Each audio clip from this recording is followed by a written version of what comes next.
আমার ভিডিও যারা সব সময় দেখেন তারা জানেন যে আমরা স্কুলের গার্ডিয়ানরা একসাথে মিলেমিশে সবাই পিকনিক করি, না হলে এক এক দিন এক একজন নাস্তা করি। আমার ছেলের স্কুলে প্রায় মাঝে মধ্যে আমরা গার্ডিয়ানরা একসাথে বসে নাস্তা করি। আর আজকের নাস্তা নিয়ে এসেছিল এক ভাবি, কোরবানির গোশত নিয়ে এসেছিল রান্না করে। অ্যাকচুয়ালি যারা যারা কোরবানি দেয় সবার ইচ্ছা যে কোরবানির গোশত সবাইকে নিয়ে খাবো, যেহেতু আমরা সবাই কোরবানি দেই, এইভাবে তো আর দেওয়া পসিবল না। এর জন্য রান্না করে সবাই সবার কোরবানির গোশতটা আমরা একদিন হলেও ট্রাই করি কেমন মজা। এতে করে হয়ে যায় যে কোরবানির গোশত সবাইকে নিয়ে আমাদের খাওয়াও হয়ে যায়। আর সেদিন এক ভাবি নাস্তা করেছিল, কোরবানির গোশত রান্না করে নিয়ে এসেছিল। এর সাথে ভাবি একটু কচুও নিয়ে এসেছিল। ভাবি বাসায় কচু রান্না করেছিল, আমাদের জন্য একটুখানি নিয়ে এসেছিল। আর বেগুনের চাক ভাজি নিয়ে এসেছিল। যেহেতু পরোটা আর রুটি বানানো একেবারেই পসিবল না, কারণ আমাদের জন্য 10, 11টা 15টা করে রুটি বানানো কারোই পসিবল না। এর জন্য কোনো হোটেলে বসে ওইখানে পরোটা বা রুটি অর্ডার দেই, আর ওইখান থেকে পরোটা রুটি দিয়ে এইভাবে গরুর মাংস বা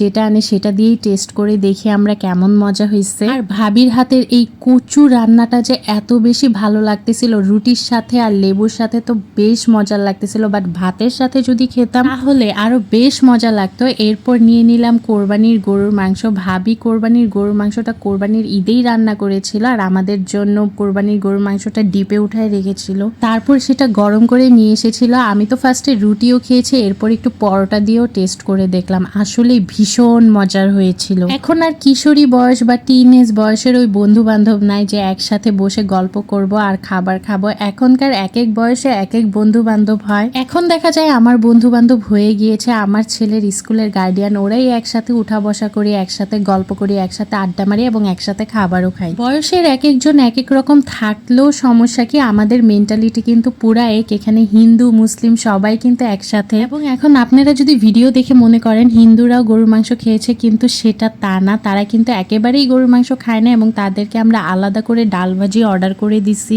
বন্ধু তো বন্ধু, হোক হিন্দু হোক মুসলিম, আমরা সবাই কিন্তু একসাথে চলাফেরা করি এবং সবাই একসাথে অনেক মজা করি। আর এটাই ছিল আমার আজকের সকালের বা পিকনিকের একটা আয়োজন, সেটাই আপনাদের সাথে শেয়ার করেছি। কার যদি কোনো কিছু জানার ইচ্ছা থাকে অবশ্যই আমাকে কমেন্টসে প্রশ্ন করবেন। আজকের মতো ভিডিওটা এই পর্যন্ত। Bye bye, thanks for watching.